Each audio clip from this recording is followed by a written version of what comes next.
আজকে তো আমরা ভয়ই পেয়ে গেলাম। তো ভিডিওটা স্কিপ করো না আর এন্ড পর্যন্ত দেখো। আজকে সকালের ভিউটা দেখতে অনেক সুন্দর ছিল, কারণ কালকে রাত্রে সারারাত বৃষ্টি পড়ছিল আর পাহাড়গুলো একদম খুব সুন্দর লাগতেছিল দেখতে, স্পষ্ট বোঝা যাচ্ছিল। আর আমাদের এখান থেকে পাহাড় বেশি দূর না, যেতে বেশিক্ষণ টাইম লাগে না আর কি। So hi, good morning, welcome to our mini blog. তো আজকের ওয়েদার দেখে ভাবলাম বোনকে বলবো ম্যাগি রান্না করতে। আর আমি তো চলে গেছিলাম দোকানে, তো ওই জন্য বোনকেই বললাম আজকে ব্রেকফাস্ট বানাইতে।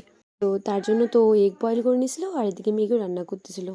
আর শুধু এগ বয়েল করে খেতে একটু কীরকম লাগে, তার জন্য বোনকে বলছিলাম একটু লবণ আর হলুদ দিয়ে একটু ফ্রাই করে নিতে।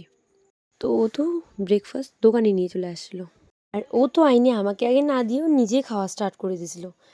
তারপরে আমিও একটু খেয়ে দেখলাম, টেস্টি হয়েছে, বাট একটু স্পাইসি হয়েছিল। আর আমি অতটা স্পাইসি খেতে পারি না, তো খেতে খেতে তো আমার 12 বেজে গেছিলো। আর কালকে লক্ষ্মী পূজা, তো তার জন্য আমরা লক্ষ্মী পুজোর ফল থেকে শুরু করে লক্ষ্মী পুজোতে যত জিনিস লাগে সব বিক্রি করি। এদিকে বোন তো লাড্ডু প্যাকিং করতেছিল, আর সেই সময় মেশো এসে হঠাৎ করে এমনভাবে হাসলো, আমি